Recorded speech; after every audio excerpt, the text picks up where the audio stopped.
तो मेरे भाई, यारिफूना निअमतल्लाहि सुम्मा युनकिरूनहा, अल्लाह कहते हैं अल्लाह की नेमतों को मानते भी हो, उसके बाद भी क्या बन जाते हो, ऐसे शो करते हो जैसे हमें कुछ पता नहीं है। युनकिरून, इनकार का मतलब किसी चीज को अचंबा समझना, ऐसे बन जाते हो जैसे जैसे तुम्हें कुछ पता ही नहीं है। तो जब भी इस कायनात में मुख्तलिफ चीजों को देखा करें, कायनात में तगय्युरात देखा करें, किसकी तारीफ करो मेरे भाई? अल्लाह की। काफिर का बहुत बड़ा जुर्म है, वो खुदा की तारीफें नहीं करता। कैसी कैसी चीजें, कुदरत की ज्यादा निशानियां तो हमें काफिर ही दिखा रहे हैं, फिर भी अल्लाह की तारीफ नहीं करते। और अल्लाह का दिल कितना बड़ा है, देखो अल्लाह का ज़र्फ कितना बड़ा है, इतना बड़ा ताकतवर।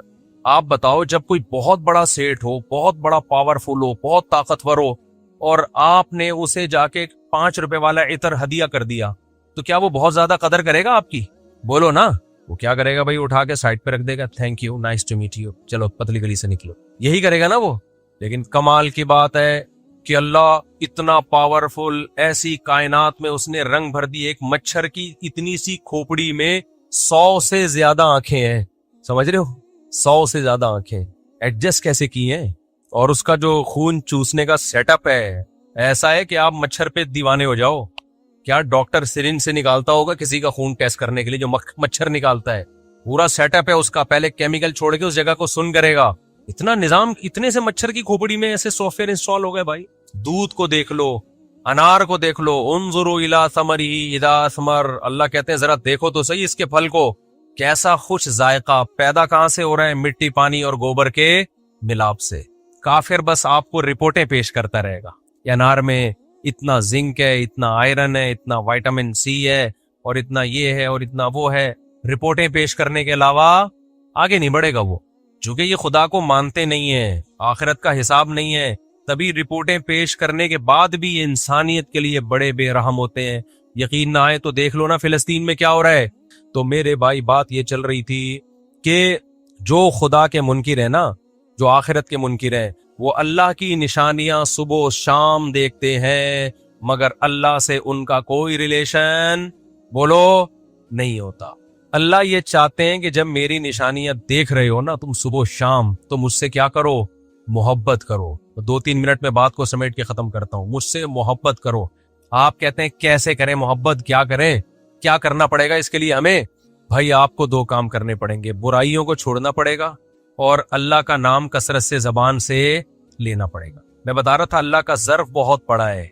बड़े से बड़े सेठ को छोटी सी गिफ्ट दो तो वो यूं लेके रख लेगा, लेकिन हदीस में आता है जो इतना ताकतवर बादशाह खुदा है, जब कोई बंदा शदीद प्यास में पानी पी के कहता है ना अल्हम्दुलिल्लाह, अल्लाह का शुक्र है, तो अल्लाह उससे खुश हो जाता है। ये कितना छोटा सा गिफ्ट है, बल्कि गिफ्ट ही नहीं है ना, आपने मान लिया कि ये मुझे किसने पिलाया है? मेरे अल्लाह ने। अल्लाह तेरा शुक्र है।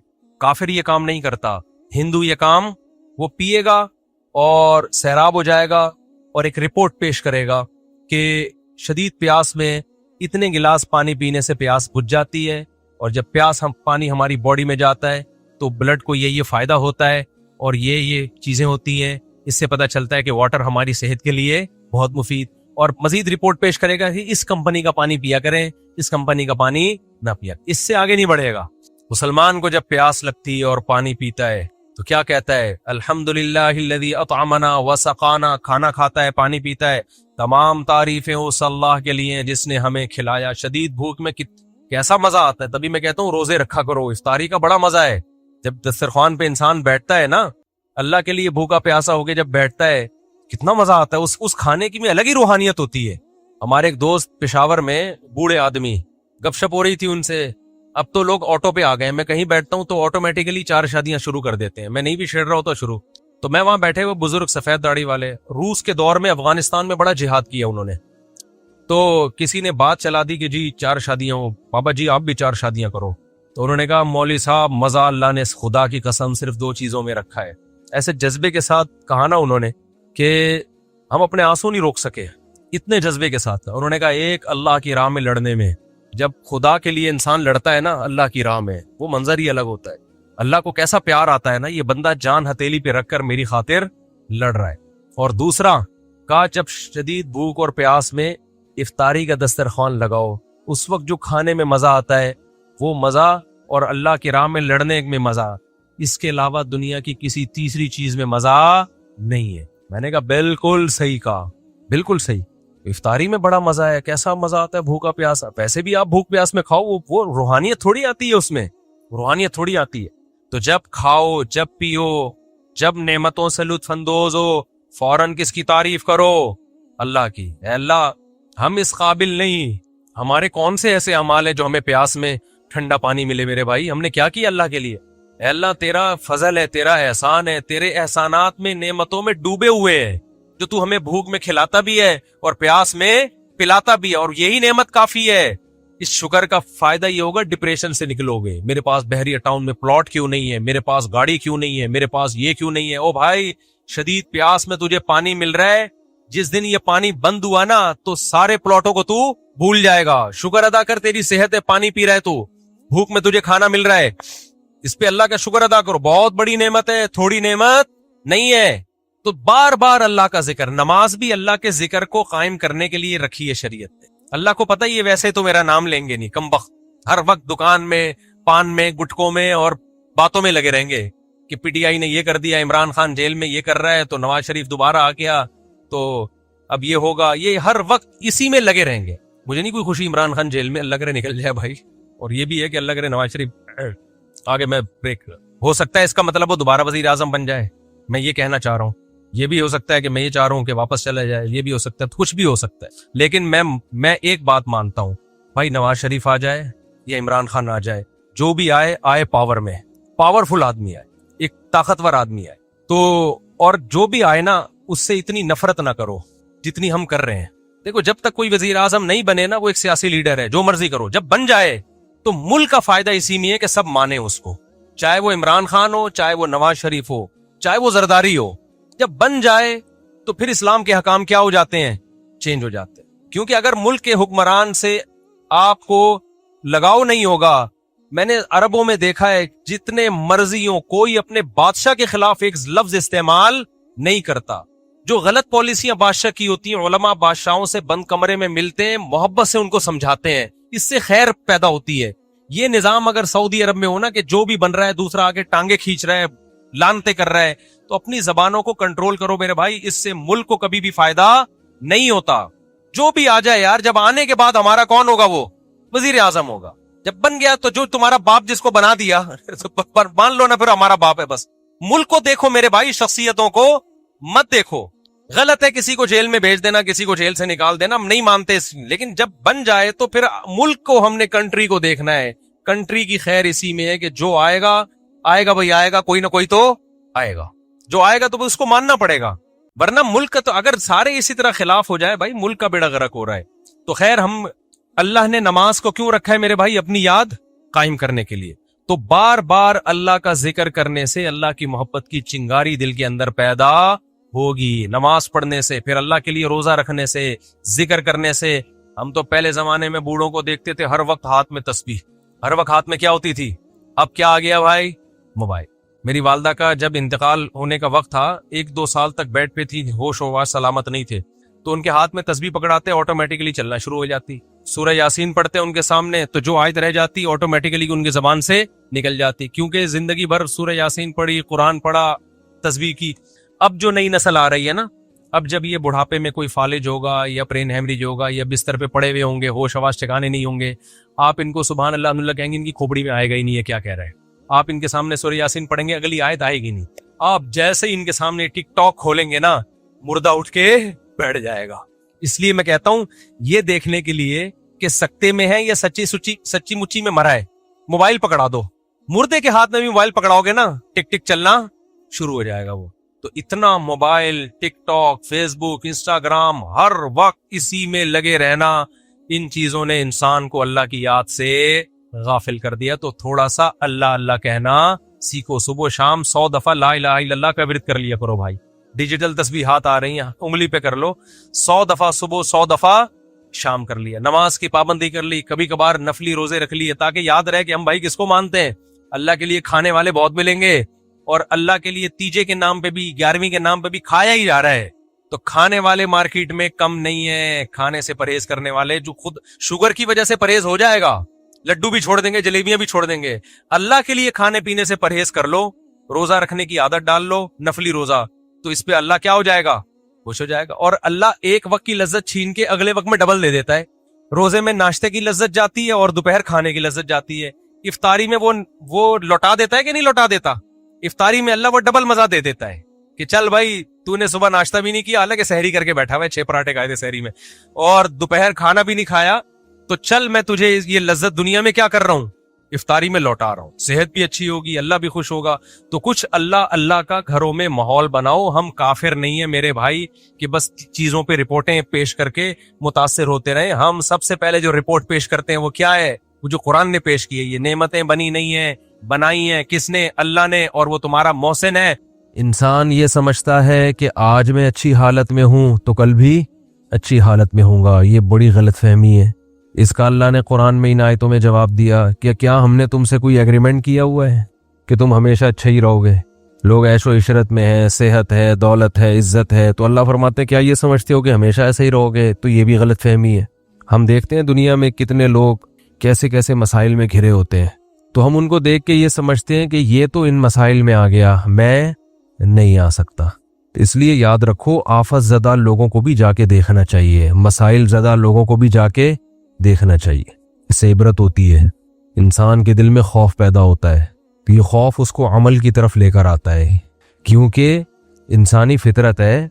कुरान मजीद में अल्लाह ताला का इरशाद है कि अगर अल्लाह वलौ बसतल्लाहु रिज़्क़ लिइबादिही लबगौ फिल अर्ज़, कि अगर अल्लाह अपने बंदों के लिए रिस्क बहुत ज्यादा कुशादा कर दे और ये कायनात टेंशन फ्री हो जाए, कोई गम ही ना हो, इसमें टेंशनें क्या हो जाए, खत्म, सबके पास पैसा, सबके पास सेहत, और हर काम हटो बच्चों शुरू हो जाए, शादी टाइम पे हो गई, बेगम बिल्कुल सही, मियाँ को शोहर बिल्कुल एक नंबर, बिल्कुल सही आदमी मिल गया, सास एकदम एक्यूरेट, बिल्कुल कभी बहू को तंग उसने नहीं किया। यही होगा ना, जुमने सब कुछ अगर सही हो जाए। रिस्क की कुशादगी तो एक, यानी अल्लाह ने उसको तो एक बतौरे अलामत के बयान किया ना कि रिस्क की कुशादा होने से लोग समझते हैं कि मसाइल हल हो जाएंगे। तो आयत का मतलब यह है कि अगर इंसानों के सारे मसाइल हल हो जाए, सब खुशहाल जिंदगी शुरू कर दें, सबके सर पे बाल हों, सबकी सेहत अच्छी हो, और खाने को सबको सेहतमंद ग़िज़ा मिलती हो, और वही अभी जो मसाइल चलते हैं, बीवी भी ठीक हो, बीवी के लिए मियाँ भी ठीक, सास भी बहुत अच्छी हो, वो चाहती है कि मियाँ बीवी आपस में मोहब्बत से रहें, ससुर साहब भी बहुत नेक, नंदे एक नंबर की हों, बेहतरीन, वो जब अपनी भाभी से मिलती हों अपने भाई की तारीफ करती हों कि हमारा भाई बहुत अच्छा, और जब भाई से मिलती हों कि किसकी तारीफ करती हों, भाभी बहुत अच्छी, इस भाभी को छेड़ना नहीं, इसको तंग नहीं करना, ये चांद सी भाभी है। समझ में आ रही? अगर ये सारा सेटिंग हो जाए ना, है नहीं ना मसला, सारे यही तो, सारे मसाइल ही यही है ना। कंवारों की शादी हो जाए, जॉब अच्छी हो जाए, ठीक है ना, बिल जितनी बिजली इस्तेमाल कर रहे हैं उतना बिल आए। समझ रहे हो कि नहीं समझ रहे? FIR कटवानी है, आप गए, चोर का नाम बताओ, FIR कट गए 2 मिनट में, अगले दिन चोर अदालत में, आपने केस किया, आपको आपके पैसे मिल गए, चोर को सजा हुई, सजा के बाद वो बाइज्जत बरी हो गया, लेकिन सजा के बाद। तो ये अगर निजाम हो जाए, अल्लाह फरमा रहे हैं कि ये सेटअप हो जाए, हर चीज क्या हो, हटो बच्चों। वजीर आजम ने इंतखाबात से पहले जो वादे किए थे वो पूरे हो रहे हैं, पूरे जो कहा था बिल्कुल एज इट इज है भाई। वजीर आजम बनने के बाद सब काम हो रहे हैं भाई।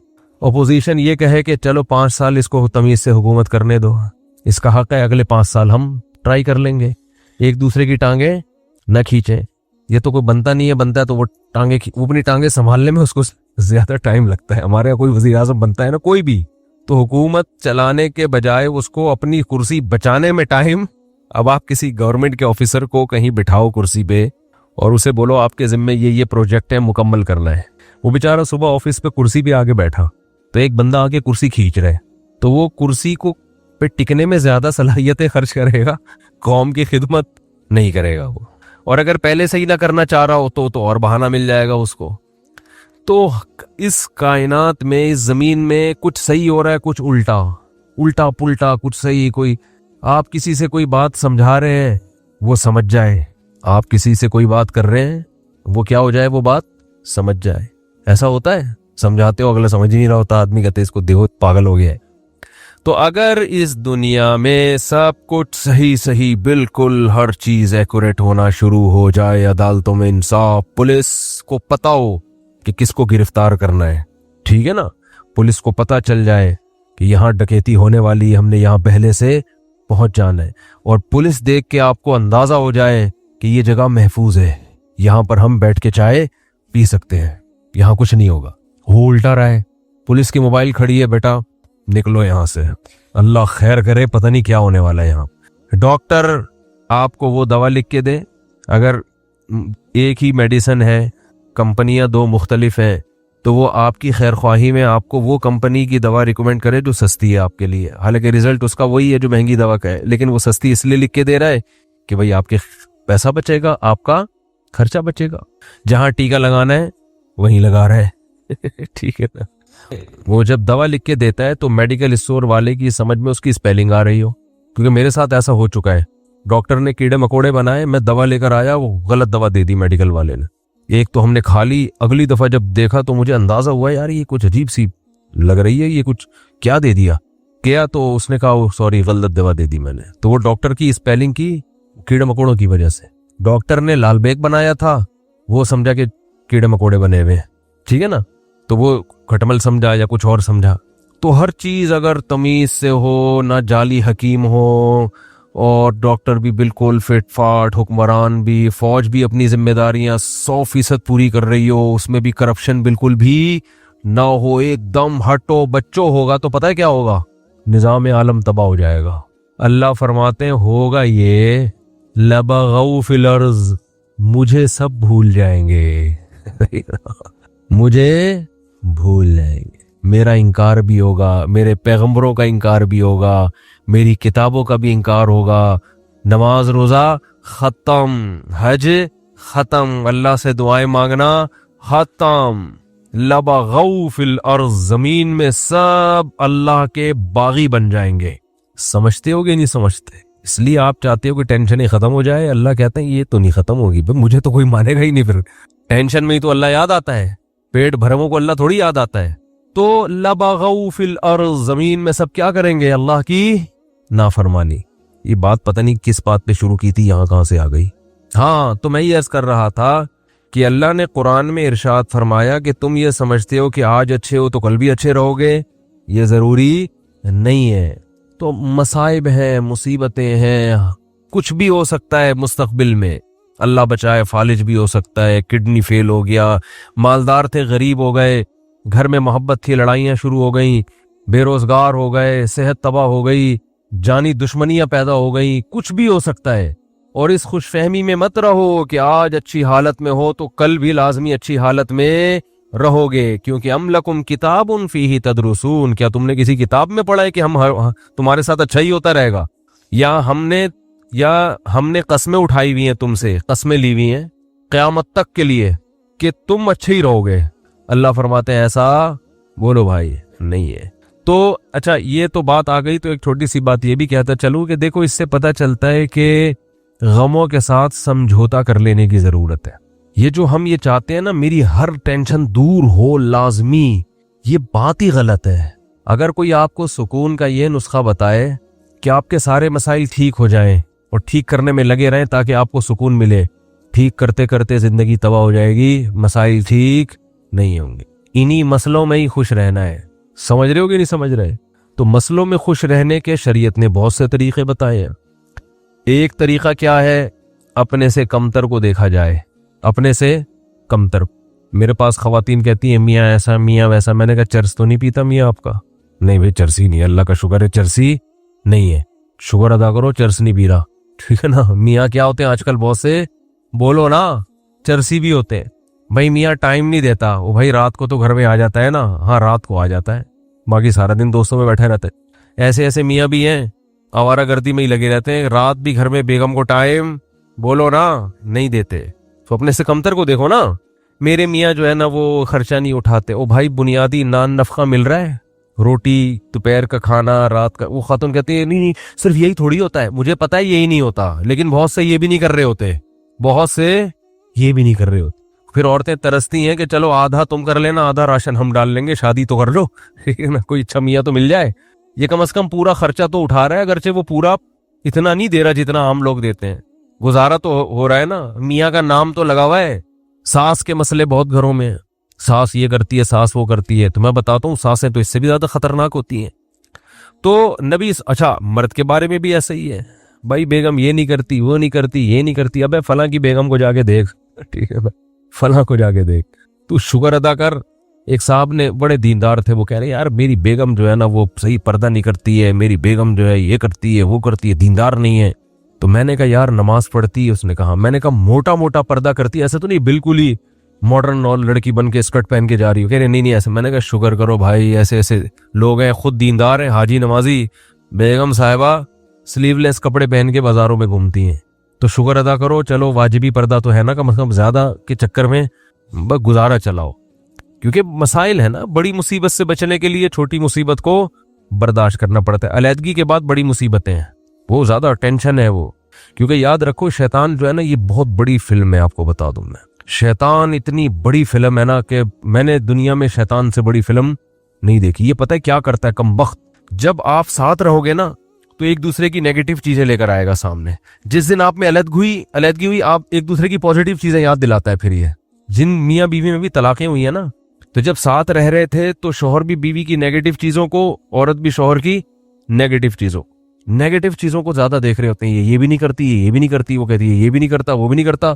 जब तलाक होती है ना शैतान अलैदगी, फिर आदमी कहता है यार इसमें तो ये भी करती थी, ये तो ये भी करती थी, ये भी कहीं और शादी हो जाएगी ना, फिर आप कहोगे यार पुरानी वाली कम से कम ऐसी कमबख्त तो नहीं थी, उसमें इतना तो शऊर था यार। ठीक है तमीज से बात नहीं करती थी, लेकिन यार इतना तो था कि अगर मैं चाय का बोलता तो चाय तो बना के दे देती थी। ये शैतान है। हालांकि अब शरीयत कह रही है पुरानी वाली को छोड़ो, अब नई की खूबियां देखो, लेकिन जब नई होगी ना तो पुरानी की खूबियां और नई की खामियां, और वो जब कहीं और शादी करेगी तो नए वाले की खामियां, पुराने वाले की खूबियां, और बता भी रही होती हैं कि आपसे शादी हो गई, आप जो है ना चलो जैसा भी था मेरा पुराना मियाँ, कम से कम जब भी उसको मैंने बोला खरबूजे का, उसने खरबूजा ला के मुझे दिया है, और अच्छी सब्जी अच्छी लाते थे वो, इनको तो टमाटर खरीदने नहीं आते। ये शैतान इतनी बड़ी चीज है कि आपको क्या बताऊं मैं, हर चीज में ये क्या लेके जाता है, नेगेटिव। तो आपने शैतान के उल्टा चलना शुरू कर दो तो हर चीज क्या हो जाएगी, पॉजिटिव हो जाएगी। तबलीग वाले क्या खानदानी मिसाल देते हैं, ये गोरों के पास ये मोटिवेशन की चीजें आपको नहीं मिलेंगी। देखो तबलीगी जमात में कोई लंबा चौड़ा सिलेबस नहीं है कि कोई बड़ी जबरदस्त वर्कशॉप करवाई जाती हो है, जिसमें जनाब कोई मोटिवेशनल स्पीकर जिन्होंने यूरोप से डिग्रियां ली हो लोगों को गाइड करने की, और वो जनाब आके बड़ी खानदानी किस्म के होटल बुक करा के बड़ा प्रोफेशनल स्टाइल में लोगों को समझा रहा हो और उसके तजर्बे हो, ऐसा कुछ भी नहीं है। लेकिन मोटिवेशन ऐसी खानदानी मिलती है कि एक आदमी साल की जमात में अमीर बन के, मैनेजर बन के जाता है बगैर तनख्वाह के। एक साल मुख्तलिफ कौमों के, मुख्तलिफ डिजाइन के, मुख्तलिफ उम्र के लोगों को मैनेज करके उनमें लड़ाई ना होने देना, और पूरे साल के बाद वो वापस तमीज से घर आ जाता है। 4 आदमियों को आप जरा 3 दिन के लिए बिठा दो, फड्डा ना हो तो मेरा नाम बदल देना, चाहे कितने ही पढ़े लिखे हो, खाने पे अलग फड्डा होगा उनका, आज ये पकेगा वो कहेगा ये नहीं पकेगा, अब तू ऑर्डर ही चला, होता है लाजमी होगा। ये तो इसलिए नहीं होता कि जब फड्डे का टाइम आता है तो हम जुदा हो जाते हैं ना, बैठे गटर के ढक्कन पे 2-4 गपशप लगाई, बात की, फड्डा होने से पहले ही क्या हो जाते हैं, अलग। 3-4 दिन किसी के साथ रहो, एक हदफ हो, तो आप देखो छोटी छोटी बातों पे झगड़े शुरू हो जाएंगे आपके, छोटी छोटी बात, खाने पे झगड़े शुरू हो जाएंगे। बहुत देखे हमने, 1 साल की जमात होगी, पैदल जमात होगी, गर्मियां होंगी, गांव देहातों में लाखों पति, अमेरिका से आया हुआ आदमी बलूचिस्तान के पसमानदा इलाके में टूटे फूटी मस्जिद में क़याम किया हुआ होगा, उसने लोटे से इस्तिंजा कर रहा होगा, वो टिश्यू से फिर भी बेहतर है भारत, लोटे से क्या कर रहा होगा, इस्तिंजा कर रहा होगा। तो ये मोटिवेशन कहां से मिलती है उनको भाई, इसमें क्या अल्फाज है, 2-4 छोटे छोटे लफ्ज हैं जो इस्लाम ने दिए और वो याद किए हुए। इस्लाम ने क्या कहा है भाई, बदगुमानी मत करो, मुस्बत सोचो, ये कहा है ना। साहबी ने अर्ज कहता है या रसूलल्लाह, एक साहबी ने देखा ना आपकी क्या नेकी है कि नबी ने आपको दुनिया में जन्नत की बशारत दी। उन्होंने कहा कुछ भी नहीं, रात को सबसे दिल साफ करके सोता हूँ, रात को सोता हूँ तो क्या करता हूँ, दिल साफ कि भाई जिसने उल्टी बात की उसको सीधा कर लेता हूँ। यही होता है ना कि वो ये जो कह रहा था ये गलत मतलब नहीं है, इसका सही मतलब भी लिया जा सकता है। वो फलां जो मुझ पे गुस्सा हुआ तो असल में हसद की वजह से नहीं, उसके दिल में मेरी इस्लाह का जज्बा बहुत ज्यादा है, इसलिए वो एक्साइटेड हो गया। समझ रहे हैं कि नहीं समझ रहे हैं? दिल साफ करके सोना ये बहुत बड़ी नेकी है।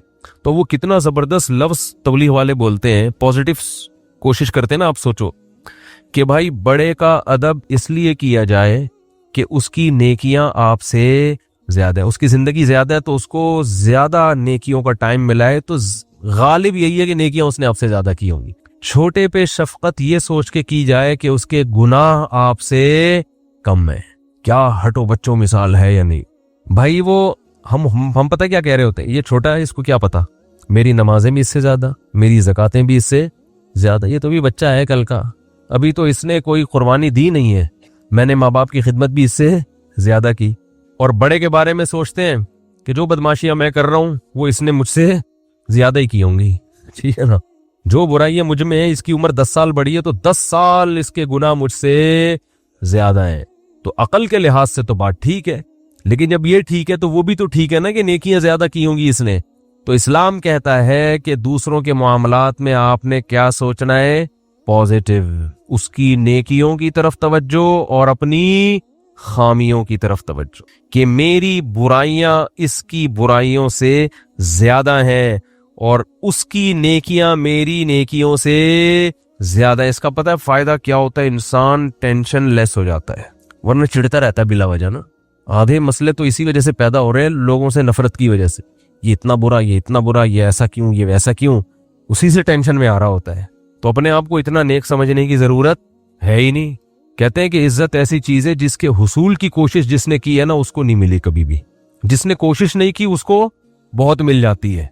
तो एक तरीका तो ये बताया गया कि सोचो क्या, पॉजिटिव। दूसरा तरीका बताया कि अपने से कमतर को देखो, कि जो आपको पैसे नहीं है आपके पास, तो उन लोगों को देखो जिनके पास इतने भी नहीं है। एक साहब का फोन आया, 5 साल से बेरोजगार हूं, घर में भी सलावाते हैं, बाहर भी सलावाते हैं, टेंशन में। मैंने कहा भाईजान घर तो है ना, चलो सलावातें सुनने को मिल रही हैं, लेकिन घर वालों ने निकाला तो नहीं ना, छत तो है ना। ये जो फुटपाथों पे पड़े हुए हैं ना, इनके पास रात गुजारने के लिए छत मुयस्सर नहीं है। मैंने कहा घर में नाश्ता भी मिल रहा है, दोपहर खाना भी मिल रहा है, सलावातें सुनाने के बाद मिल रहा है, लेकिन मिल रहा है ना ठीक है। और सलावातें बाप दादा की तरफ से मिल रही है ना, कोई ये थोड़ी कि पड़ोसी सुना रहे हैं, वो तो अपने लोग हैं। तो इसलिए मैं लोगों से 2 बातें लाजमी कहता हूं कि अस्पतालों में बीमारों को जाके देखा करो, जो खतरनाक बीमार पड़े हुए हैं ना, कोई फालिज में नजर आएगा, कोई डायलिसिस पे होगा, कोई क्या अजीब अजीब आपको बीमार नजर आएंगे। दूसरा, ईदी सेंटर के मुर्दा खाने चक्कर लगा लो आज इसलिए कह रहा हूं कि फिर अगले हफ्ते तक भूल जाओगे। यहां से जब बयान के लिए जाओ ना, बयान से फारिग होके, तो ईदी सेंटर के मुर्दा खाने को जरा टच करते हुए कब्रिस्तान में तो असल में इसलिए इबरत नहीं हो रही, वो मुर्दा तो नीचे चला गया ना, नजर तो आ नहीं रहा वो।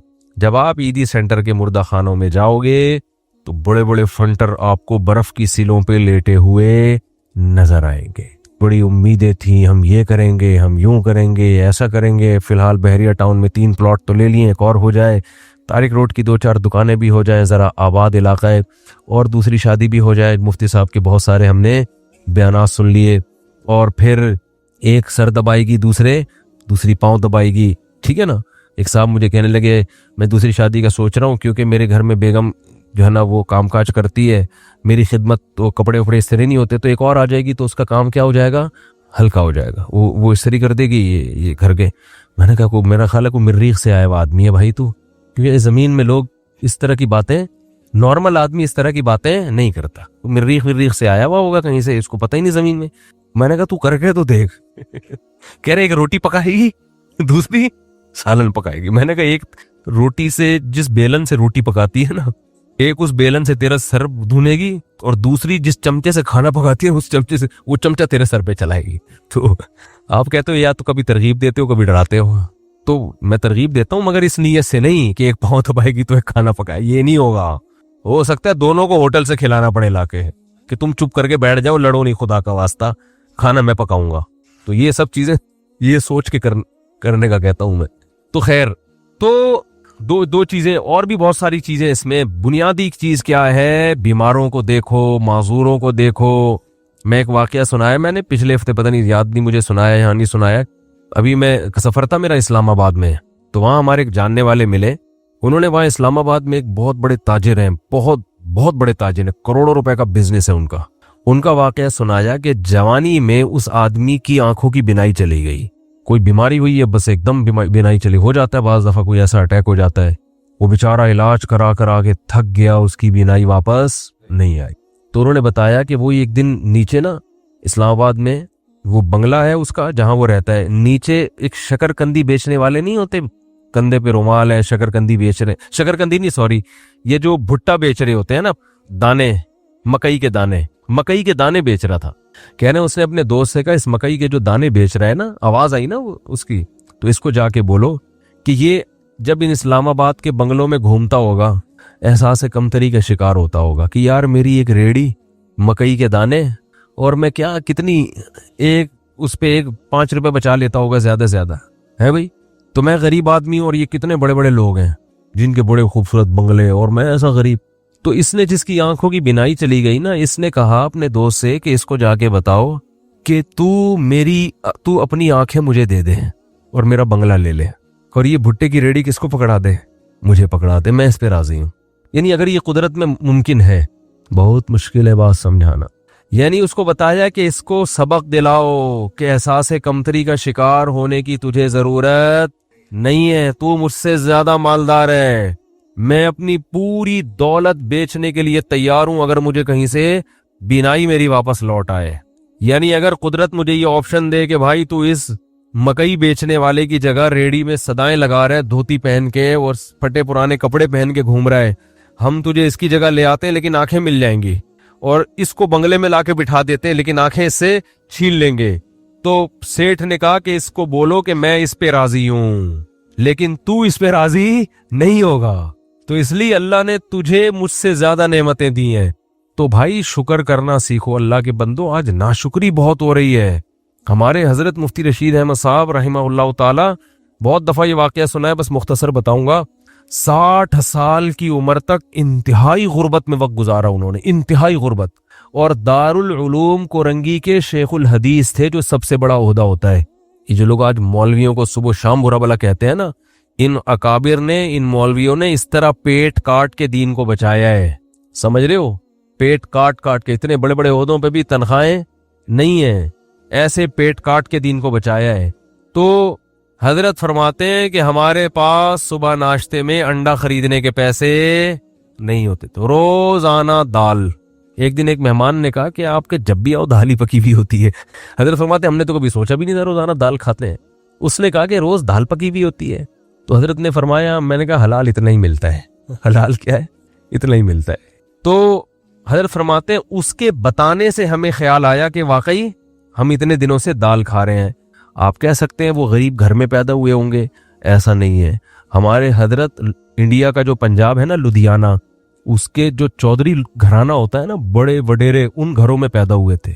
वालिद साहब ठीक ठाक मालदार थे, गांव के जो होते हैं ना बड़े वडेरे।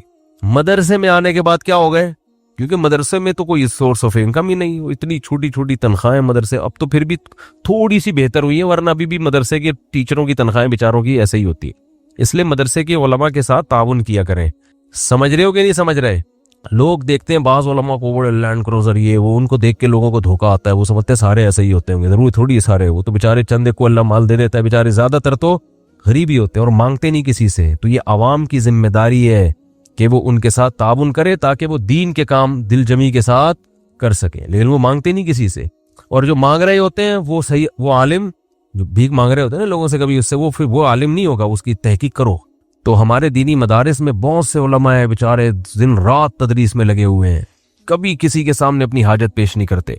तो हमारे हज़रत फरमाते हैं कि इन हालात में जब मेरे पास अंडा खरीदने के पैसे नहीं होते थे और मैं साल में एक मर्तबा अपने शेख की जियारत के लिए लाहौर जाया करता था, तो वो जो साल में एक मर्तबा उनकी खिदमत में जाते थे तो हर महीने तनख्वाह से थोड़े थोड़े पैसे बचा के साल में एक मर्तबा इस काबिल होते थे कि बस या ट्रेन का किराया जमा हो जाता था उनका। लेकिन आप देखो अहलुल्लाह की सोहबत की अहमियत कितनी थी क्योंकि अगर ये सोहबत ना मिलती ना तो फिर गुर्बत में ये तवक्कुल नहीं होता।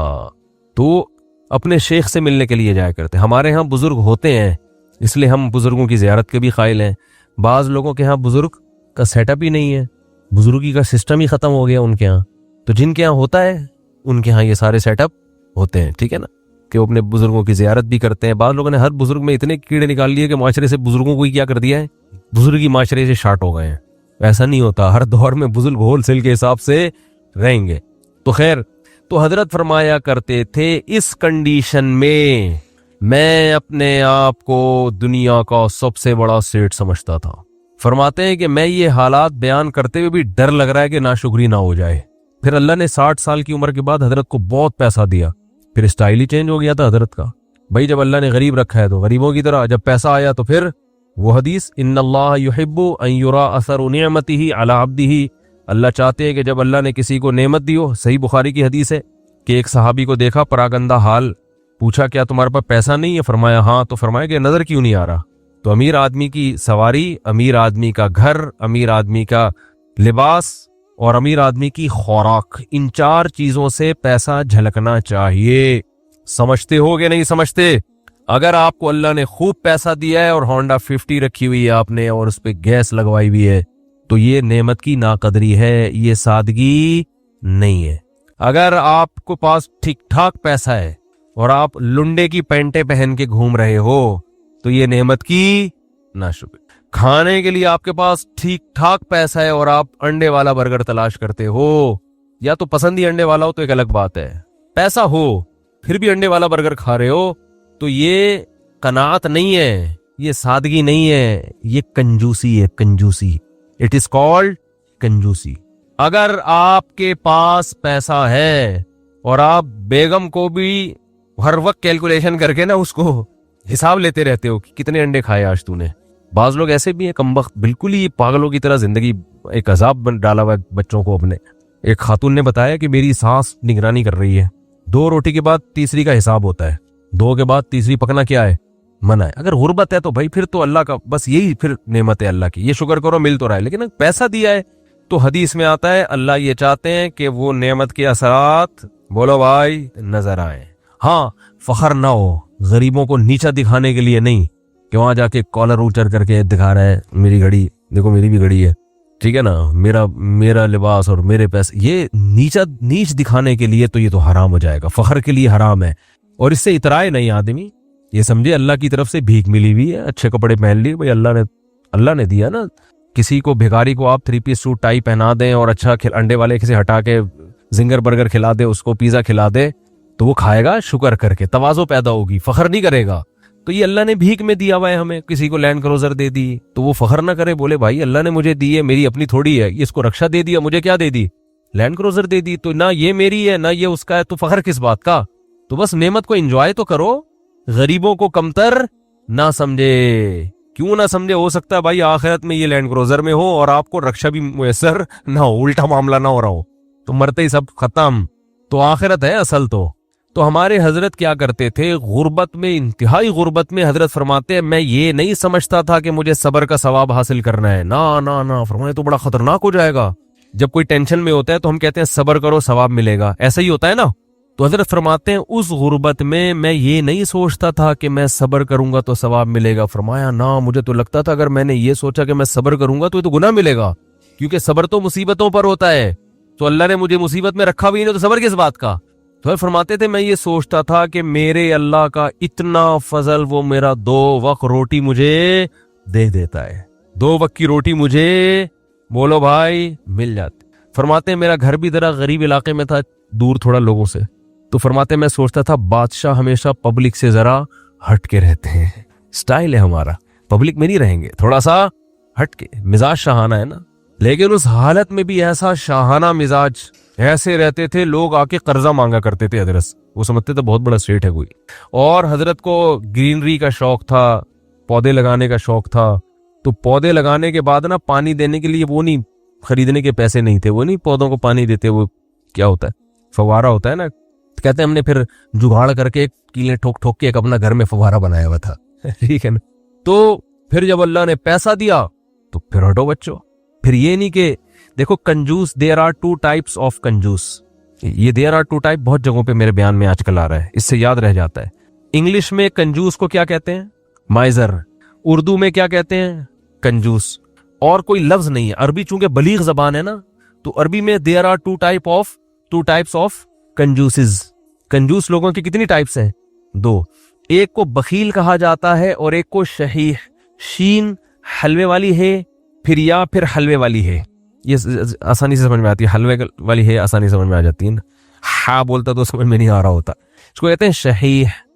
बखील कहते हैं अपनी दौलत पे सांप बन के बैठ गया, लोगों पे बिल्कुल भी खर्च नहीं करता, बखुदी में लगा रहता है। कंजूस शहीह यानी शुह कहते हैं कमबख्त, अपने ऊपर भी खर्च ना कर रहा हो है भाई। एक तो होता है ना पब्लिक के लिए सखी नहीं है, सारा बचा बचा के खुद ही खाता रहता है। जैसे वो एक कंजूस बाप था। ये किस्से जो पहले से बयान सुन रहे हैं उन्होंने बहुत दफा सुन लिए होंगे, नए नए लोग आते हैं तो सुनाने में कोई हर्ज नहीं है। अरब में ना बाप दादा की शायरी पे फख्र का रिवाज बहुत ज्यादा था। बाप दादा की शायरी पे फख्र के मेरे अब्बा ऐसे, वो कहते हैं मेरे अब्बा ऐसे। तो एक शायर ने अपने बाप की सखावत शायरी में बयान की और मुकाबला जीत गया कि मेरे अब्बा ऐसे सखी, मेरे अब्बा ऐसे सखी, कभी दस्तरखान नहीं लपेटा गया उनका, और देग हमेशा चूल्हों पे जलती रहती थी, और लोगों का तांता, ऐसी शायरी की है कि मुकाबला जीत गया भाई। एक दिन एक बंदा उसके घर में मिलने के लिए आया, तो देखा कि उसका जो अब्बा है ना, जिसकी सखावत बयान करके ये मुकाबला जीता था, उस अब्बा को देखा कि बकरी के थन से मुंह लगा के दूध पी रहा है। ठीक। उसने बोला यार ये आपके अब्बा क्या कर रहे हैं? उसने कहा असल में अब्बा मेरे जो है ना, ये जब गिलास में दूध निकालेंगे तो धार की आवाज सुन के बच्चे आ जाएंगे दूध मांगने। अपने ही बच्चे अब्बा के, दूसरे भाई हैं इनके। तो मेरे अब्बा को ये पसंद नहीं है कि ये दूध बच्चे पिए, इसलिए बच्चों को आवाज आ जाए तो डायरेक्ट थनों से दूध लगा के पिए। कह रहे ये वो अब्बा है जिनकी सखावत बयान करके मैंने मुकाबला जीता है। लेकिन ये अब्बा बखील था, शहीह नहीं था। अपने ऊपर तो खर्च कर रहा है ना, कि चलो बच्चों पे नहीं खिला रहा, कम बगत खुद ही पी रहा है सारा दूध। वो देसी घी वाला भी सुनाना पड़ेगा यार, क्या करें यार। वो एक कंजूस हाथ जल्दी सुनाऊंगा जो कई दफा लोगों ने सुना, वो फिर बोर हो जाते हैं। एक कंजूस देसी घी लेकर आया, डब्बा लेकर आया, तो बच्चों से कहा कि इसको खोलना नहीं है, डब्बे से लगा लगा के खाओ ना, क्योंकि बाहर भी चिकनाई होती है ना। जब ये डब्बा बिल्कुल चिकनाई खत्म हो जाएगी ना, फिर डब्बा खुलेगा अंदर से। इसी दौरान इसका सफर हुआ तो इसने इस खतरे से कि डब्बा बच्चे खोल न ले, अलमारी में लॉकर में डब्बा बंद करके चला गया। 1 महीने बाद आया, बच्चों से पूछा देसी घी तो नहीं, डब्बा तो नहीं खोला? नहीं अब्बा। फिर क्या करते थे? अब्बू अलमारी से रोटी लगा लगा के खाते थे। एक थप्पड़ मारा उनको, कह रहे कमबख्त कुछ दिन घी के बगैर सबर नहीं कर सकते। इट इज कॉल्ड कंजूस। ये शहीह नहीं है, क्योंकि खुद तो इस्तेमाल करेगा ना, चुप चुप के खाएगा। तो वो भी जो बकरी के थनों से मुंह लगा के दूध पी रहा है, कम से कम खुद तो पी रहा है ना। और कंजूस की जो सुपरलेटिव डिग्री है वो ये है कि खुद भी ना पिए कि दूध कम ना हो जाए। थनों में दूध जमा होते वो दे रहा है यार, कहीं कम ना हो जाए, फिर 2-2 कतरे निकाले कहीं सूख ना जाए, बस इतना।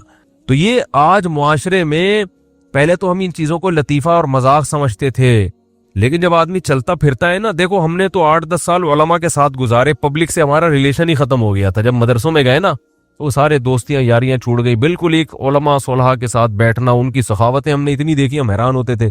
जब पब्लिक में दोबारा जाना हुआ ना, तो फिर एक अजीब माहौल नजर आया कि यार ये क्या हो रहा है। तो हमने ऐसे लोग भी देखे दूसरों पे खर्च नहीं करते, और ऐसे भी देखे जो अपनी जान पे भी खर्च करने के लिए तैयार नहीं है। बचाओ बचाओ बचाओ बचाओ। भाई तू खरीद ले गाड़ी यार, क्या जा रहा है, अच्छी गाड़ी में घूम ले भाई। तू अच्छे लोग भी मिलते हैं। एक साहब का वजन जरा ज्यादा था, वो गाड़ी में 2 सीटें बुक कराते थे जब भी बस में जाना होता ना। मुझे कहने लगे यार मैं थोड़ा सा भारी हूं तो मुझे चिपक के बैठना पड़ता है, तो पिछली आधी सीट मैं ले लेता हूँ। ड्राइवर से बोलता हूँ इस पे 2-3 बंदों से ज्यादा नहीं बैठेंगे, मैं डबल टिकट दिया है। मुझे अच्छा लगा। उन्होंने कहा यार सहूलत के लिए इंसान पैसे कमाता है तो सफर तो तमीज से गुजर जाए ना। तो पैसे खर्च करना सीखो अल्लाह के बंदो। जो काम पैसों से हो सकता है वो खुद नहीं करो, ठीक है ना। जो अल्लाह ने अगर दिया है पैसा, खुद कुछ और कर लो, फिर टाइम बचाओ अपना। तो मेरी आदत पता है क्या है, मेरे पास अगर पैसे होते हैं तो मैं अपना टाइम को बचाने की बड़ी फिक्र करता हूँ। अभी गाड़ी पंचर थी, पंचर भी नहीं हवा कम थी, तो मैंने किसी से कहा यार तू डलवा के ले आ। मेरे दिल में सोचा इसको ज्यादा पैसे दे दूंगा मैं, जितना इनके बनते हैं थोड़े से क्या हो जाएंगे कि ये काम भी इन्हीं से ले लो यार, अपना टाइम में किसी और चीज में लगा लो, ठीक है ना। अगर है अल्लाह ने दिए हैं, बाज दफा होते हैं बाज दफा नहीं भी होते हैं, आदमी खुद ही धक्का लगा के बाइक को घसीट के ले जा रहा होता है तो वो भी ठीक है। तो जब हो तो अलग हुक्म है, जिस दिन जेब में नहीं है तो फिर अलग हुक्म है। तो क्या बात चल रही थी? हाँ, तो हमारे हजरत के पास जब पैसा आया तो फिर हजरत शोरूम में गए, फरमाया गाड़ी चाहिए। उन्होंने कहा कौन सी गाड़ी है? फरमाया गाड़ी दिखाओ, गाड़ी जिसको क्या कह सकते हो, लोग बोलें कि ये क्या है, लोगों में फखर के लिए नहीं, अपने अपने सुकून के लिए। तो फिर हजरत ने कुवैत के शहजादे से गाड़ी खरीदी थी माजरत के साथ। किससे गाड़ी खरीदी? अपना घर नहीं बनाया, इसलिए कि फरमाया कि मेरी उम्र अब 65 साल हो गई, अपना जाती घर का क्या करना है मैंने, बच्चे स्टेबल हैं, उनको लिए भी कोई प्रॉपर्टी बनाने की जरूरत नहीं, सब अच्छा उनकी जॉब भी हो गई थी बच्चों की, मदीना यूनिवर्सिटी चले गए थे, तो जरूरत ही नहीं है। उन्होंने कहा कोई जरूरत ही नहीं है घर वर बनाने की, तो गाड़ी खरीदो, अच्छी गाड़ी की इस्तेमाल में आ रही है। लेकिन हमारे यहाँ 65 साल में पैसा आए तो सबसे पहले टेंशन क्या होगी? यार आज तक जाती घर नसीब नहीं हुआ, क्या होना चाहिए अब? अबे अब तो पैसा आया, 10-15 साल रह गए, खा लो यार बैठ के, अच्छा खा लो। सारी टेंशन लेके बैरियर टाउन में मकान की फिक्र में लगा देगा वो। यानी पैसा आने के बाद टेंशन खत्म होने के बजाय बढ़ जाती है टेंशन। तो फिर आखिर में जब बहुत अल्लाह ने पैसा दे दिया तो फिर हजरत ने अपनी अहलिया के लिए एक फ्लैट खरीद लिया था कि मेरे इंतकाल के बाद इनके लिए पास कोई क्या हो ठिकाना। खुद नहीं शिफ्ट हुए इसमें कि मैं जब इंतकाल हो जाएगा तो ये यहाँ रह लेंगी। वो अल्लाह ने इतना दे दिया, उन्होंने कहा चलो एक फ्लैट उनके लिए ले लेते हैं, दुनिया से जाने के बाद उनके पास क्या होगा, एक ठिकाना हो जाएगा। तो आसान जिंदगियां इन लोगों ने गुजारी। तभी जब भी उनके पास जाओ, जब गुर्बत में तो भी खुश, पैसा आया तो भी खुश, एक जगह बहुत पैसा डूब गया तो कारोबार में लगाया तो भी खुश। इतनी सी कहते हैं ना पेशानी पे कोई लकीर आ जाए ना कि इतना। और उस दौर में जिन लोगों ने उस कारोबार में पैसा लगाया था उनमें बहुत से हार्ट अटैक से मर गए थे। ज़ियाउल-हक के दौर में अलायंस का एक बिजनेस आया था, कंपनी थी, जो बड़े बूढ़े लोग हैं उनसे पूछें आप, इस्लामी मुजारबत के नाम से शुरू किया उन्होंने और लोगों के लाखों करोड़ों रुपए डूब गए थे, बहुत से लोग हार्ट अटैक से मर गए। हजरत ने उनका नाम शुहदाए अलायंस रख दिया। फरमाया ये अच्छी शहादत नहीं है। अल्लाह पूछेगा क्यों जान दी? ए अल्लाह इस पैसे के पीछे टेंशन बहुत। तो अल्लाह कहेगा कमबख्त मुसाफिर खाना था, 2 रोटी सुबह तुझे मिलती थी, 2 रोटी। और इनको तो मालदारों को तो जिनके पैसे इतने डूब रहे हैं तो और ज्यादा लग्जरी लाइफ स्टाइल होता है, तो ज्यादा से ज्यादा घर बिक जाएगा तो किराए पे रह ले।